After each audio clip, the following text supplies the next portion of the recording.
Welcome to your community. This is your hometown. This is Walton Entertainment.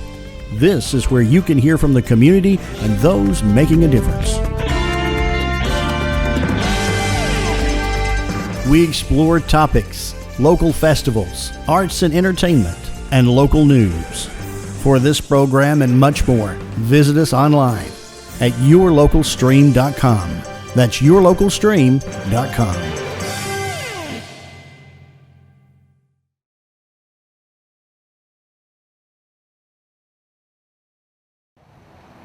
Welcome to another edition of Through the Camera. I'm your photographer, Darrell Everidge. We're out at Conyers today, out at the International Horse Park, where we're going to experience some model trains that you can ride on. This is very interesting stuff.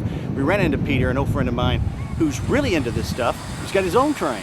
I knew from the time I was a little kid, just introduced to trains, that this was something I wanted to do. I figured out when I was 9 years old how I was going to save my allowance and build one. That didn't happen. I was 30 until I started, and then between wife, kids, job, whatever, it took me 15 years to build my engine and train that I've got now. But I've got two sons and a daughter. She could care less, but my sons, they love it. We go home covered. You see my face got a little soot on it already. We've been just running for a couple hours this morning, and they'll do the same. We go home dirty, nasty, and love every second of it.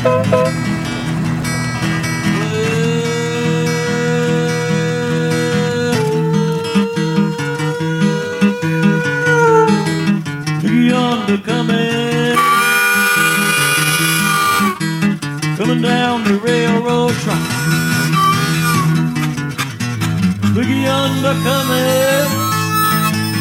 coming down the railroad track. That's the orange blossom special.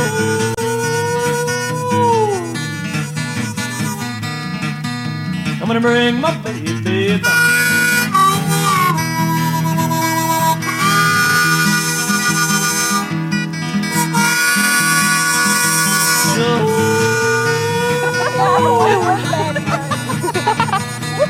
And I'll lose in New York. North Georgia Live Steamers. We've been in existence since 1981. We've started as just kind of a historical group. People really enjoy building the locomotives, playing with trains. These are just kind of the ultimate trains to play with. They're big. They're actually fully functional miniatures of the real thing. This, like any other hobby, is you can spend as much as you want. You can spend as little as you want. Some guys are into building the infrastructure, building bridges and the steaming areas and welding and fabrication and stuff. They don't want to build an engine or a train. There's some guys, they'll spend $65,000 on a locomotive. I probably have less than $5,000 in mine, but I was able to do a lot of the work myself. Kind of a scrounged materials that people are throwing away. And so started with a set of plans. There are some castings. Had to do all the machine work myself, but it's sky's the limit. The main thing is we enjoy the hobby, and so we want other people to enjoy it. And we've also picked up new members since we have been running up at the horse park once a year. And I just think the people enjoy it. I mean, I understand it's already been 100 people that have ridden, so that's a good turnout. And there comes some more.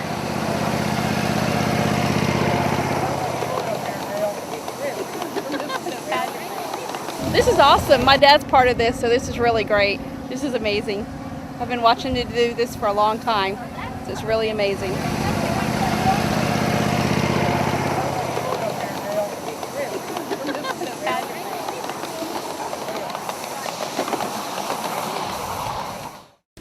Monroe Country Day School's mission is to inspire every student to have a passion for academic and personal excellence through creative learning, independent thinking, and selfless service to others.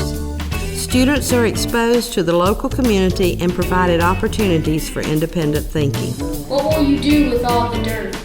Some of the dirt you see has been hauled over here because they're going to have to build the finished floor, the elevation of the building, so that it's got to have the right kind of soil that will compact and tighten up for the footings of the building. Monroe Country Day School values the whole child. Therefore, we believe in a holistic and integrated approach that involves the development of the student academically, personally, and socially. Monroe Country Day School believes that creative learning produces independent thinking and fosters a love of learning. Excellence is applied to all that we do. We strive to foster students that are pursuing strong academic and personal excellence. Project-based education is integrated into our curriculum. When we go back in the classroom, we need the combined weight of you guys because we've got to figure our bridge, our mass bridge weight ratio, okay? You got to figure out how much weight it was that finally broke your bridge, okay? We need a scale for that. And then on Monday, we're going to redesign. We figured out where some of our flaws are. We're going to spend another week redesigning, all right? Monroe Country Day School offers personalized education that begins with the personal knowledge of each student academically and each student's personal story. We believe that taking personal responsibilities for one's academic and personal choices produces strong, independent, capable, and confident citizens. Students are taught responsibility for self, peers, and community. Through service to one's peers and community, an equipped leader finds personal growth and fulfillment. We facilitate this leadership through providing experiences of service. Respect is the basis for good dialogue, independent thinking, and mutual enjoyment of life lived in community. Monroe Country Day School is designed for families who see the value of educating the whole child. Monroe Country Day School will reach its mission by maintaining small class sizes, offering project-based learning and a high-level curriculum, and by providing service opportunities in an aesthetically pleasing environment. Monroe Country Day School has positioned itself to produce a community of young people who are strong in mind and character and living as contributing members in their community.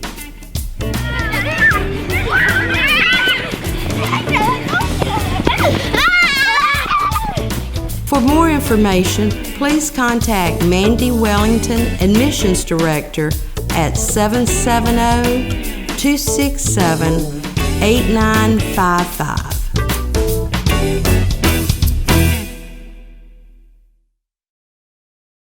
I learned from my dad, which is what most guys do. Going to the drag strip when I was younger and stuff like that, and it just turns into a love or a passion for it. I mean, you always want to do something different than the next guy. Something one-off, something fabricated, something that you can't buy in a store, and that's what we do.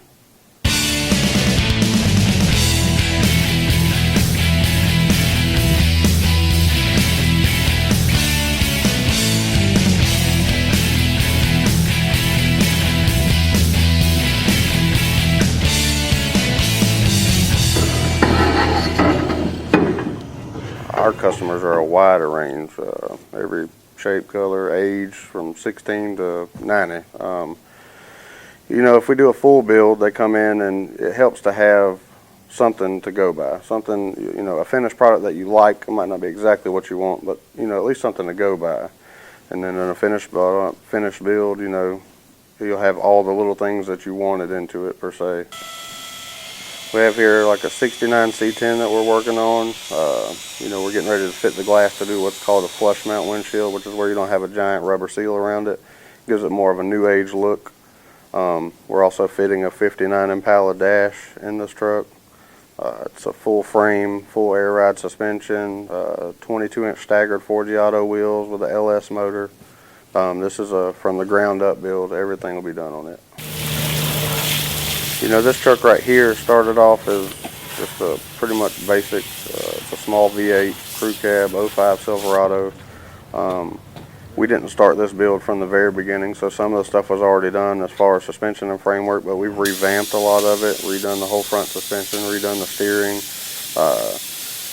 tubbed. There's a lot of underwork in this truck, and then all the way out to the paint job, a little bit of shave and mold work in the back. But, you know, it was hard to envision this truck at one time because it was flat black primered. It was, I mean, it had its days where it didn't look that great. The future in custom building. That's a hard question to answer because there's fads that come and go, the whole big wheel fad. Thank God it's pretty much out of this area. I think a lot of people are going back to the old school, the rods and the customs, you know, the 50s and 60s oriented stuff. They always say what goes around comes around. I believe that's kind of per se what's going on right now. A lot of people are going old. The old cars bring a little bit more money if somebody's building for a profit. So I'd say the old stuff's going to make a comeback. We've been open since 2001, so a little over 13 years. You know, we've grown a little bit by a little bit every 2 to 3 years, and we don't plan on going anywhere. You know, we plan on riding all these fads out.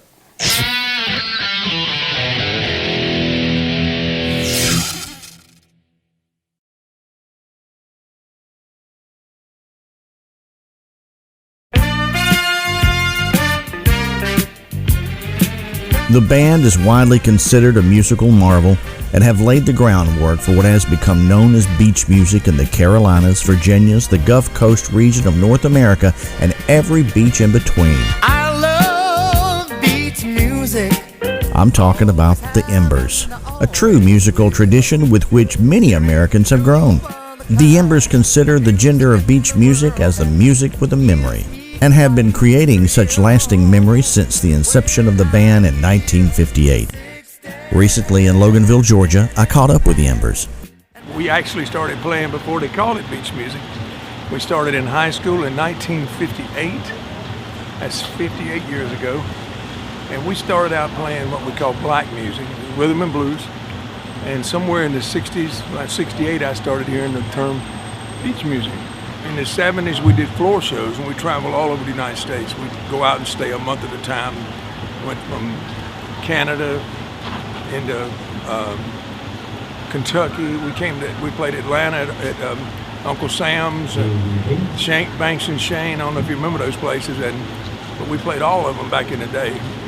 We've done 20 albums, or most of them were albums, and we saw albums, 8 tracks, cassettes, and CDs, and the MP3s. We've seen them all. As a matter of fact, we're working on a brand new album. We haven't named it yet, but we're going back to our roots and doing a lot of remakes of old songs that were million sellers at one time. We've been coming to Loganville for about 3 or 4 years now. As a matter of fact, last night we were in Chattanooga, Tennessee. We'll spend the night here and go to North Wilkesboro tomorrow, and go back through Raleigh and go to Myrtle Beach Sunday, and we get a couple of days off. But we do over 250 dates a year. By starting in 58, 58, you know how old I am, and my doctor told me about a week ago, keep doing what I'm doing. It don't stop, so I don't plan to stop. Well, when we started playing, we didn't have as many markets. It's changed so much now. You got rap, which I don't care that much about. So much TV that people don't go out like they used to, because you can sit at home and watch 1,000 channels. You can watch anything you want to. You get a cheap date. But that's one of the things. We've never changed. We do the same music we've been doing forever. And we've got a market, and I think we'll keep it. And you see here now people sitting out there with umbrellas. We're going to play rain or shine, as long as it doesn't rain sideways. Hello everyone, welcome to Bostwick, Georgia. This is the Bostwick John Deere Two-Cylinder Club sponsored parade, and it's here in a beautiful day here in Bostwick, Georgia. The sun's shining, looking good, and we're going to see some beautiful tractors as well as some other implements as they come along. This particular parade is not just of John Deere two-cylinder tractors, but also of some of the competing models, and we'll get to see many of those too, I'm sure. And first off here now, we're going to see the fire trucks that's and some of the other items that's coming through. One is a EMT truck, I believe, emergency management. I'm not sure, but it looks like a repair truck, repair for a different item. But on top there is also a what do you call it? That's a miniature fire truck. Yeah, a miniature fire truck. And you get to see the first John Deere unit. I don't believe it's a two-cylinder, though. It's a later model. 70s, I think, is when that model came along. Pulling a trailer with several people on it, enjoying the parade, sitting on hay, taking a hay ride. That's the always the enjoyable part of a parade.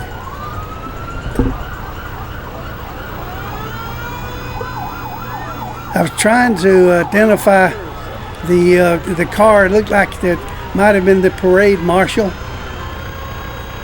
Another John Deere tractor. This is a 2355, and that's a late 80s model. Right, pulling a trailer with people sitting on the trailer with cotton all around it, and that's the reason they call it cotton parade, cotton ginning parade. Conrad, the cotton gin was ginning just before the parade started, and there were a lot of people in line to go through the cotton gin to see it in action. See just how cotton gins work and how it separates the seed.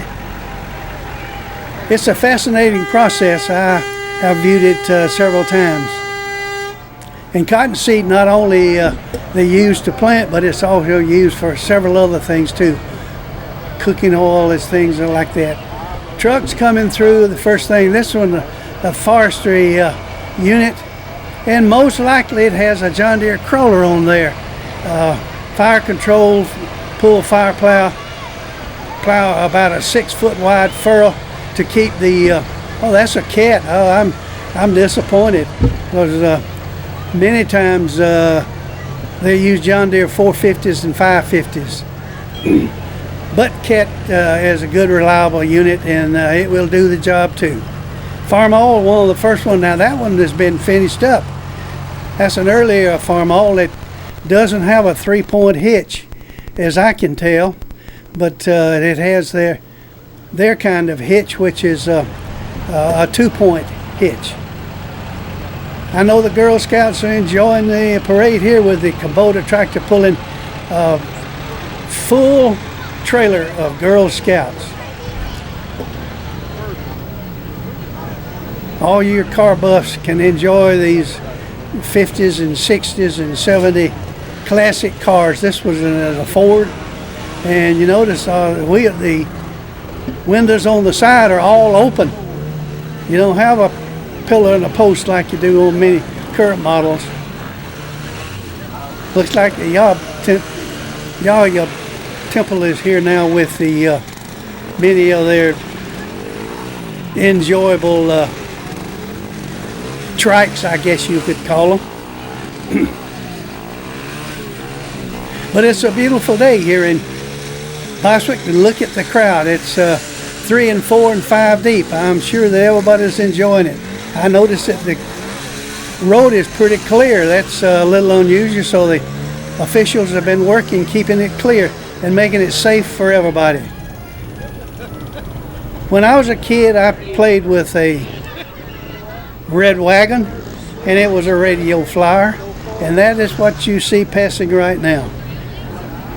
Probably on a Volkswagen chassis.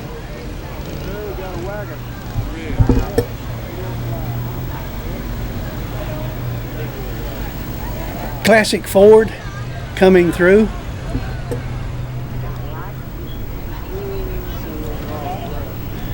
It's part of the Atlanta Temple, Masonic Temple. Boy, does that truck look good. Shining like a brand new penny.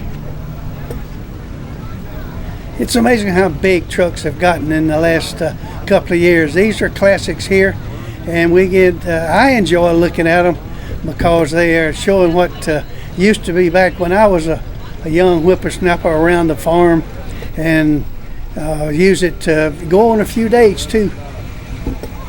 It was always easy to get the girl next door.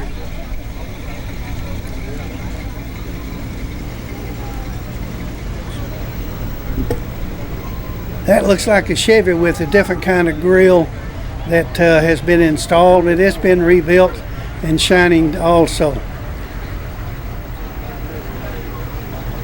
That looks like a 48 or 49 Chevy there that has been rebuilt. Not only that, but it's been modified considerably. Look at those tires. Twin stacks too. Twin stacks. Put a lot of work into that one. Yeah. That looks like a 69 Chevy there. That's a two-door.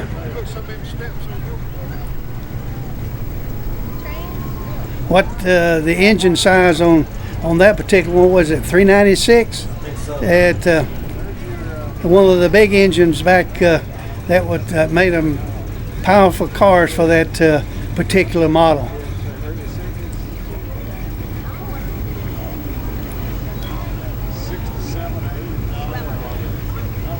Look at the smokestacks, the exhaust stacks on this pickup. It's a classic red, is it not? More Chevys that have pickup trucks that have been modified and rebuilt and painted. People sitting in the back is enjoying it too.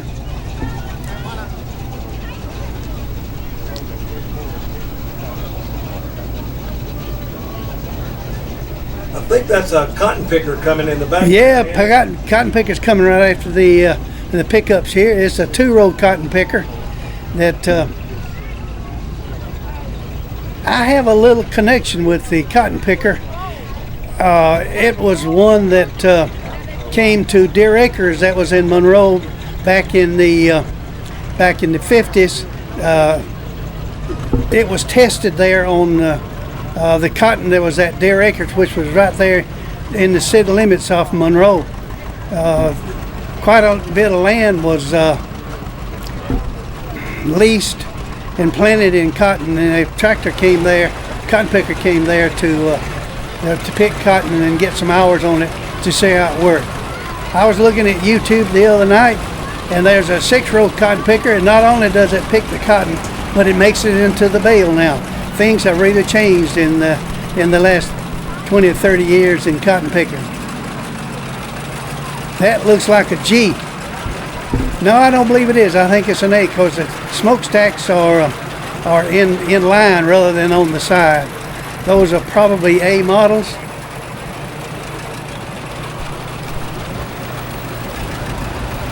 Now there comes a G. You see the smokestack and the exhaust stack and the intake are side by side rather than in line. And a 20s model D, I think it is. D is in dog. It looks like one that used around the farm, pulling different units, hay balers, twine balers, and things of that nature by the belt. That's a beautiful restored model there. That looked like a D model too. Another A, and I'm sure that there's some B's in the, which was by far the most popular and the largest seller in the John Deere line. You notice that those particular ones, that model has a rock shaft, which is the on the rear of the tractor, and you can put some arms on it and use that to raise and lower the implements that is behind. Behind that comes an M. M is a small tractor, still a 2-cylinder, but it's a vertical engine rather than horizontal. That was a great model for mowing the highways. Georgia at one time had many of them, mowing the roadways and ditches along the highways in Georgia. Another A model.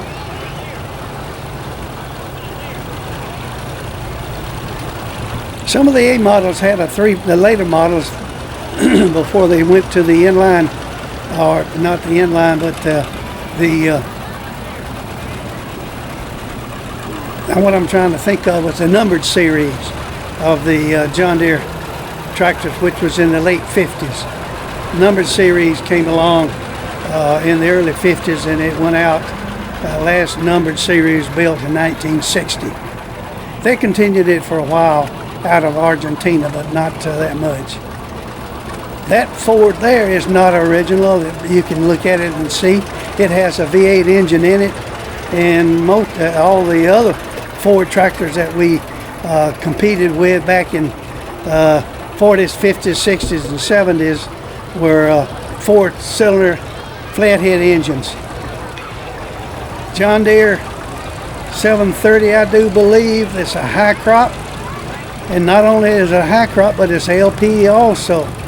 That is a late model, has a 3-point hitch on the back for hooking up implements to it where you can cultivate, plow, plant, do whatever is necessary.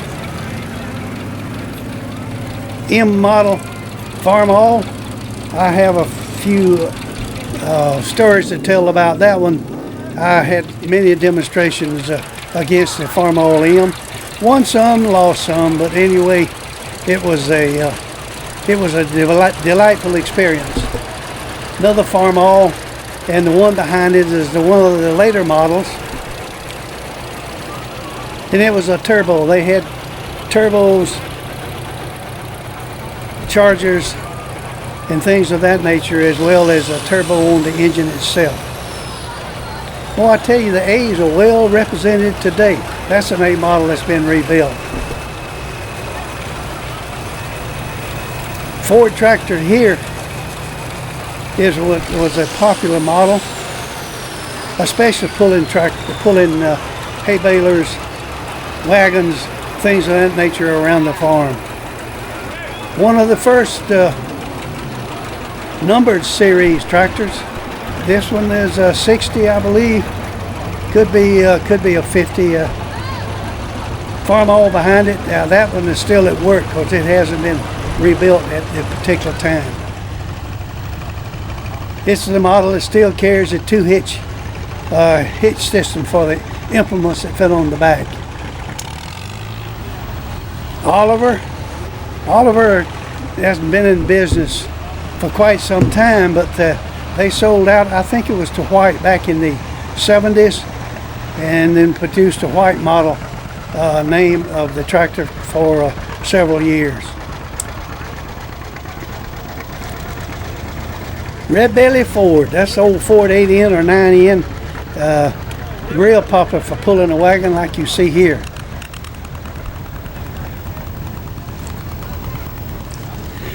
John Deere 40, very popular model in South Georgia. It has a 3-point hitch, one of the first units that come from the new John Deere factory after the war. That was a 1940, I think it was 49 when it was introduced. The M, the MT, and many other models. I even had a little crawler, a little 3-bottom roller crawler for that one.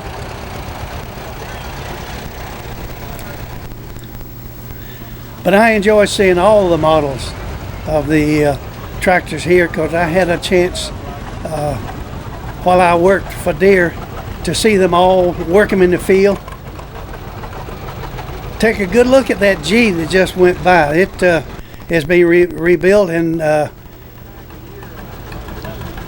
don't forget that it has many cubic inches in that 2-cylinder engines. I think it was 346, I believe that's right. Take a look at that A that just went by. It has a wide front axle rather than a tricycle as you see in this particular model right here. That looks like a H, which was the smaller of the vertical engines, horizontal engines of the Waterloo tractors. All these models that you see right here are all Waterloo models built in Waterloo, Iowa, which is the original John Deere tractor. And then the first one was produced in 1918, the Waterloo Boy.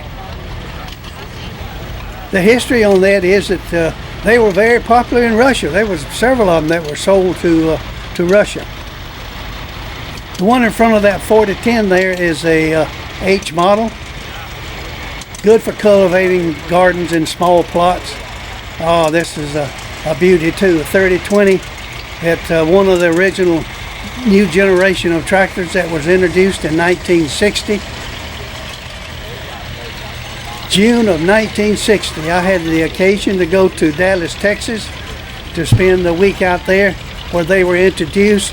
Big D-Day in Dallas was people, dealers from all over the world came in there. With over 5,000 dealers and dealer personnel came in to see those tractors introduced. That was a 4010, 3010, 2010, 1010s, and those models. 2010 and 3010 were Dubuque models.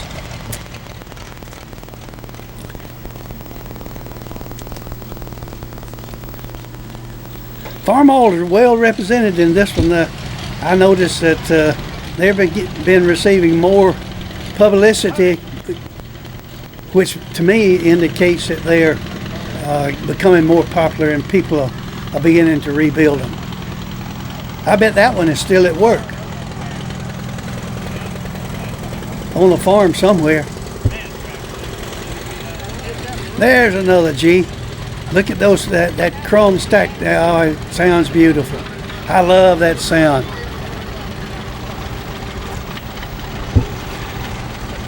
I would have to guess at the year on that one. That's probably around the late 30s, early 40s, along in that area. And the 70 behind it, which was the numbered series, which came along in the early 50s.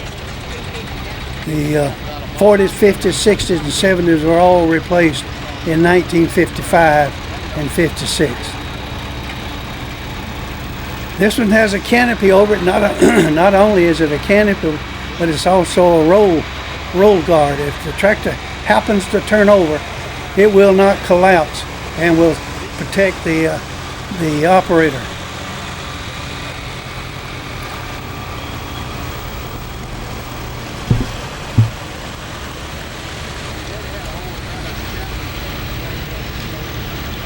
That was a very popular farm oil model there. Offset, boy, you'd see them everywhere, plowing and working gardens.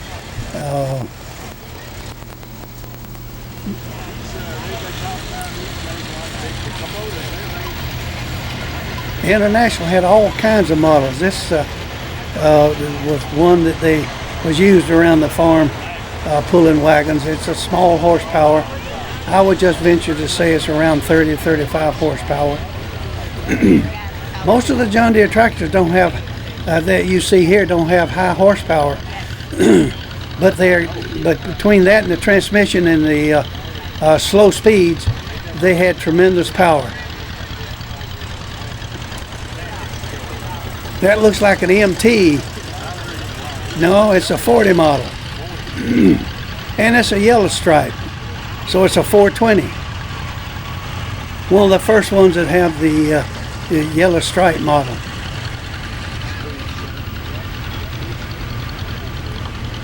Looks like he's still working on that one.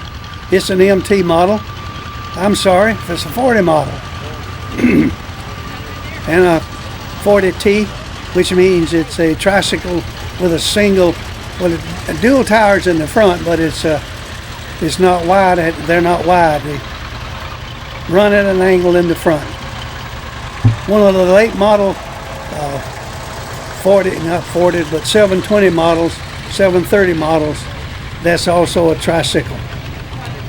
Another 420 model that is an LP, liquid petroleum. That was not a real popular model except in just certain places. I remember while I traveled the Alabama for John Deere, Selma, Alabama was a hotbed of anything that was propane. And many tractors were sold in that area. Usually sold out of the Montgomery John Deere store.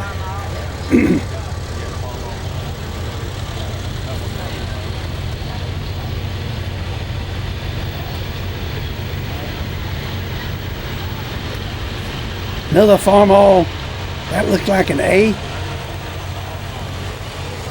Pulling a trailer with people enjoying it. And a T farmall, tricycle farmall. M model, very popular model of the farmall line.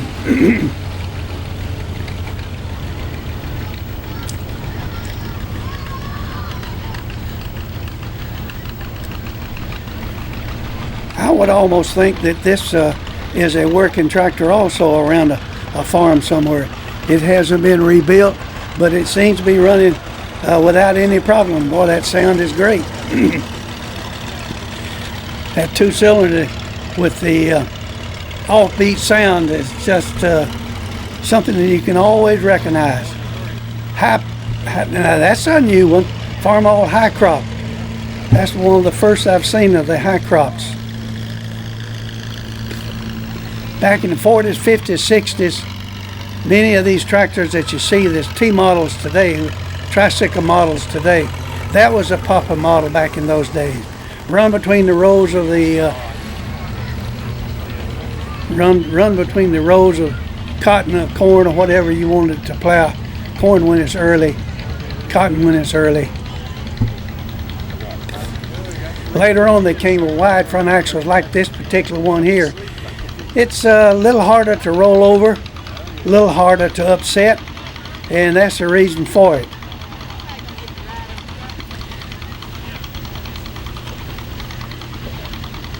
Had to get the baby on there. You give the baby a ride. Hold the parade up a little bit. That was a M tractor, the one that one of the first ones of the vertical engines, built by Dubuque in Dubuque, Iowa. John Deere's first tractor after the World War II. That factory now is virtually all industrial tractors. They build all the 40s. What I think the 450s, 550s, 650s, and the late models, bigger tractors up to about 120 horsepower.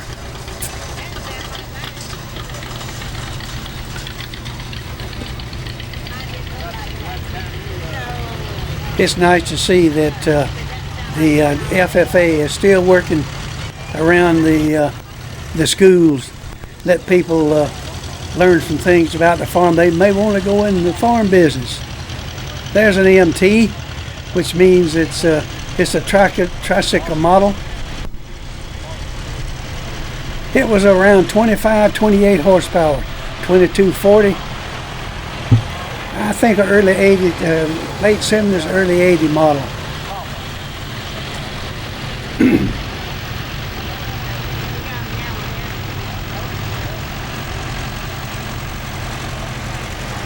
Another 3020.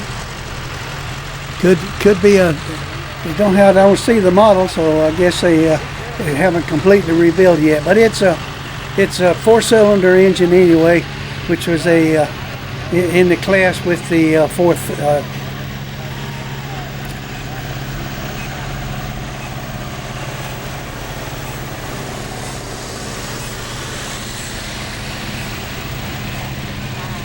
I'm hoping that we'll see before too long, and I hope that's what this is, a 4020 or a 4010, which is classic John Deere's, and they are real collector's items. That was a 4620, I think it was. Does that look like the hot rod coming along here? That is surely, oh man, look at that engine with all those exhaust pipes.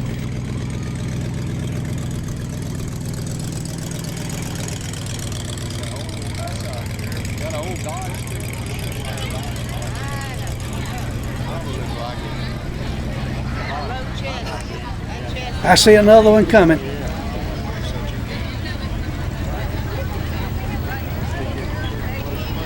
we'll get to hear some more beautiful sound here on a beautiful day in Bostwick, Georgia. How could we ask for anything better? Temperature is great, sun shining, big crowd, and we get to enjoy a good John Deere North Georgia Two-Cylinder Club parade. North Georgia Two-Cylinder Club is the local club that sponsors not only the John Deere tractors, but they also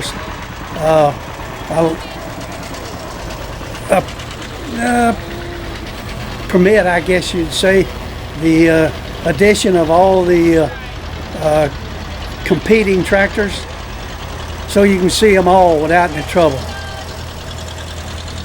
and see them working. That's the beauty of it. All of them working, moving, running, showing what they can do.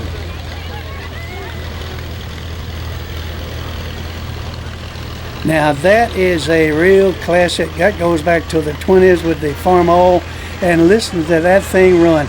It's hitting on all cylinders, is it not? 4-cylinder.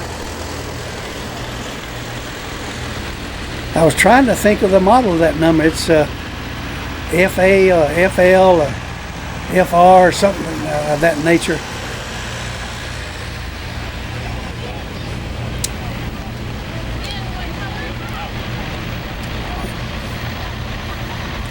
That was a wide front end too. That's adjustable, and you can make it any row width, as well as adjust the rear wheels on that particular Farm-On model. It had what we call power adjusted wheels. It has a lock on it. Take that lock loose, and then you can spin it and get the right width for the crop that you're trying to cultivate, plow, or work. Old Buddy Head Deere, he painted it yellow. That's a little different. But you can see it had a shutter up there, so it ran on distillate fuel, which is a kerosene type fuel, and you had to stop the air going through the radiator to warm it up, get it running more efficiently. Oh, another Bud Head model. I would think that'd be the early 30s. That looked like an R. Best I can tell. Boy, that was one of John Deere's first diesels.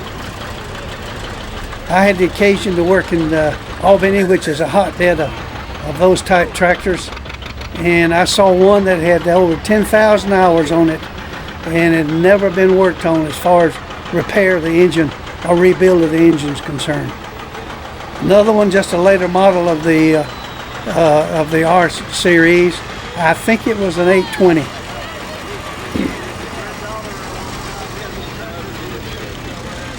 Isn't that appropriate to bring along the small one to bring up the tail end of the parade? And it's a little Farm All that they're working on, but you notice how well it ran, and it sounded real great.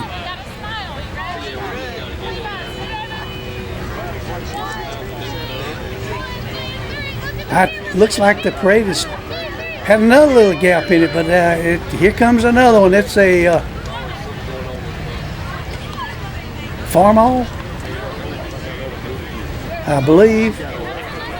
Could be an Oliver. You know, the Case Whites and Oliver's the Hart Far type engine, type tractor is not in the parade today. That's a little unusual. They usually come. One of them's a steam that usually we get to see.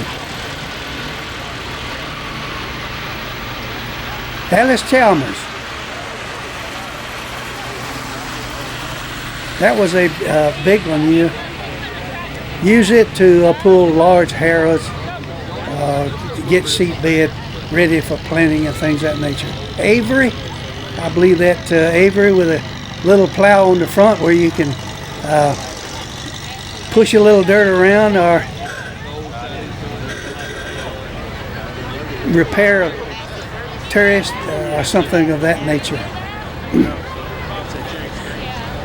You hear that big engine of the John Deere that's coming, an R model, one of the first John Deere diesels. Oh, listen to it purr. The R was principally a drawbar tractor. It was not, they call it a standard. The tires on the rear could be moved inward or outward somewhat, but not for row cropping of anything of that nature. Strictly a drawbar, pull large harrows, cutting harrows, smoothing harrows, things of that nature.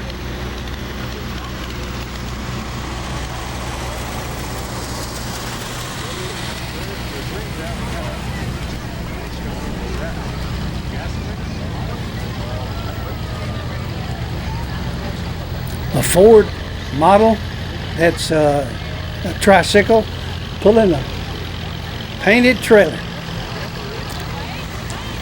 Classic red, Farm All.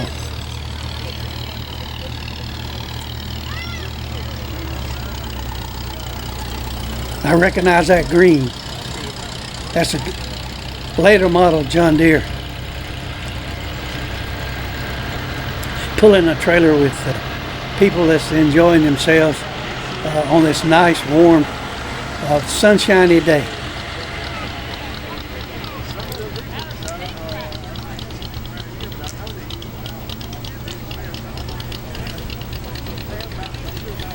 Beautiful D is in a B is in boy with Ford's massive Ferguson behind it. Originally from England and then came in through Canada and originally wound up in the U.S. And they were the ones that kind of invented the three-point hitch. Ford took it up and boy, they were the ones that believed in the three-point hitch and lived with it for years and years. I'm talking about 50s, 60s, and 70s.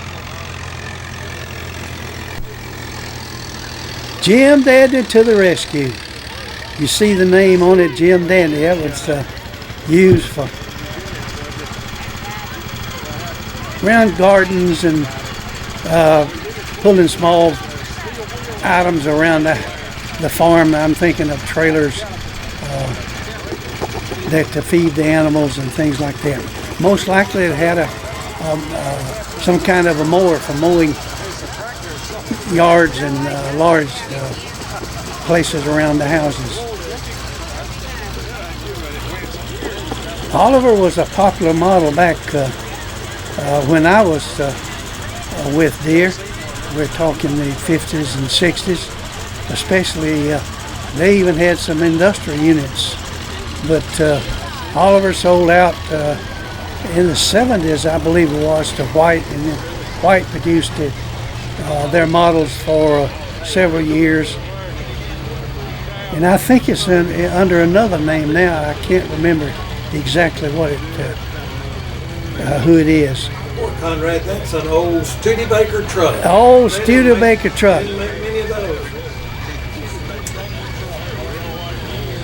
That is a classic Studebaker, especially in a truck. Look at the door there. You see that side glass? That was popular back before the air conditioners. You turn that little glass and put a little air inside as you moved along. Also get the bugs. Yeah, that's right, hit the bugs. Funnel them everything inside.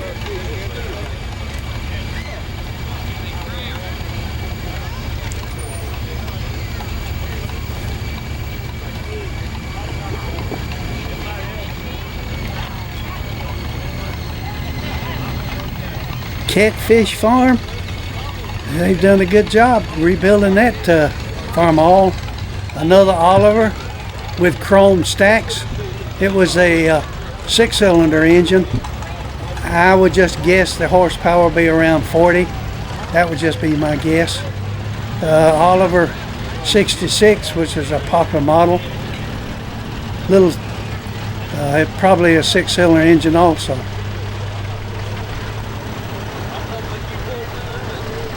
International was popular with big trucks back in the 50s and 60s.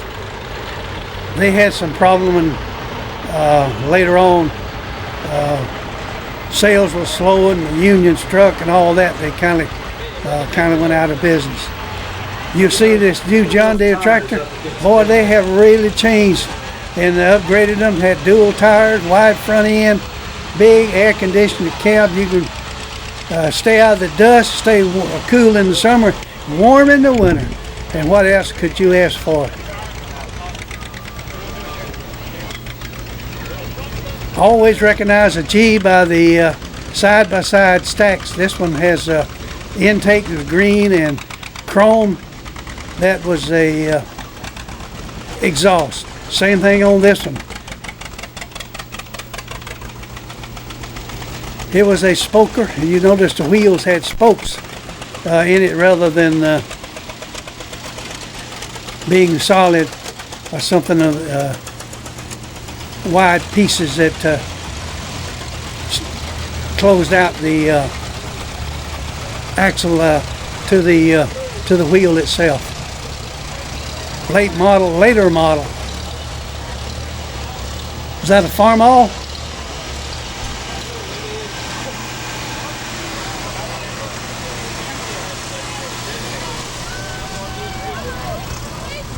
That was a little different trailer too. Noticing that it hooked up kind of close to the unit itself.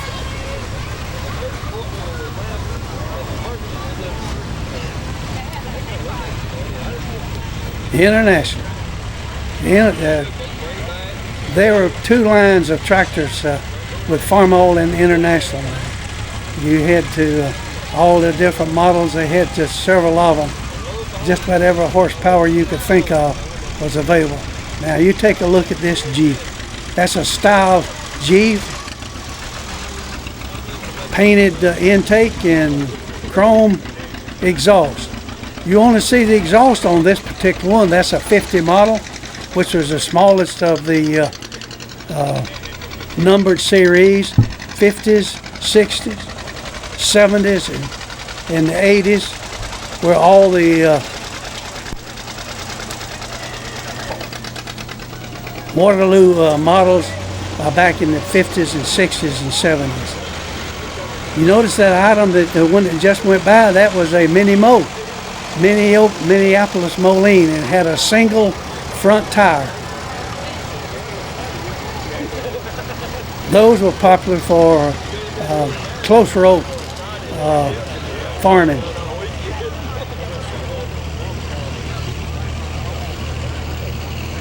'60s and '70s Farmall. You notice 1, 2, and all of them behind them. You notice the rollover canopies on them. All of them look the same, hooked up to the frame of the tractor.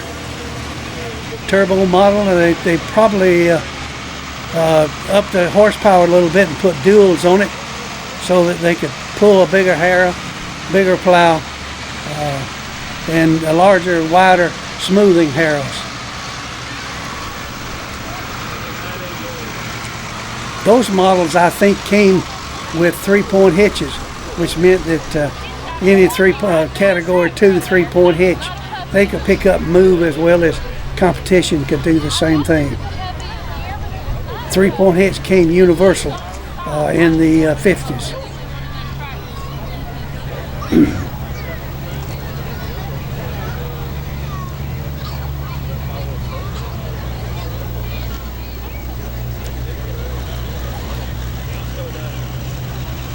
One of the joys of the parade is getting to see all models. You see the Ford high crop.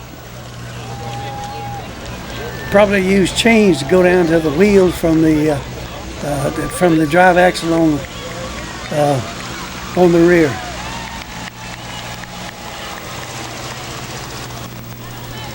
I believe we'll get to see a case after all. Done a pretty good job restoring that one and making it beautiful paint job. Enjoy it.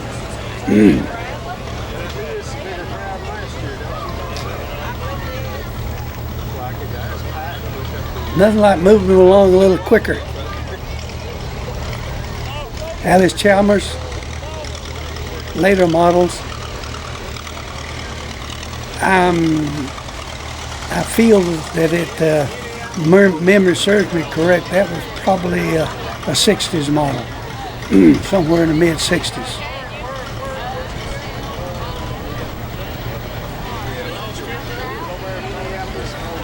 Here comes another John Deere. Listen to that sound.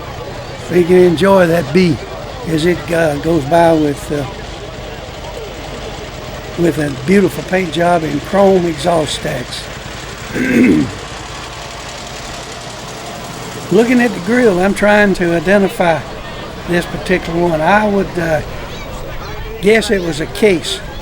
We'll see when it gets here.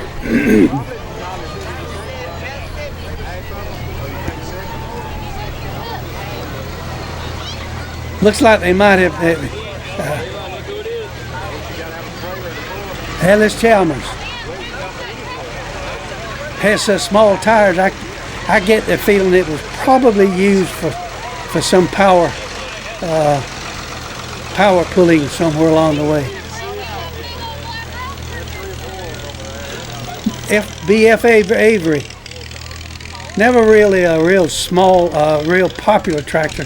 They sold a few smaller models, used around, generally used around the farm, basically to pull wagons and small items around the farm, feedlots, things of that nature. Well, Conrad, I think this is kind of winding up the parade here. It's been a beautiful day. You've done a great job of introducing us to all the different John Deere tractors and Alice Chamber and Farmall. As you said, it is a beautiful day, great turnout here at Bostwick, Georgia. So if people want to come to this, it is the first weekend in November every year. Isn't that correct? That is correct. First Saturday in November of every year. It's something that I look forward to it. Enjoy seeing all the different models. And it's a parade that's sponsored by the North Georgia Two-Cylinder Club, and we enjoy doing the parade every year. If you're interested in a DVD of the program, contact Paul Mullins in Monroe, Georgia at Creative Artist, and it's $10. You can have a good look at the parade and everything that goes on. My name is Conrad Barnes. I've enjoyed being the narrator. You enjoy yourself and have a good day, and God bless everybody, and take care. Creative Artists can offer you a wide range of video production. Call the experts and discuss your project today, whether it's your special event or your company. Creative Artist, 770-267-7368. Creative Artist produces this program you're watching. Call Creative Artist today, 770-267-7368. Creative Artist, they'll put you in the spotlight.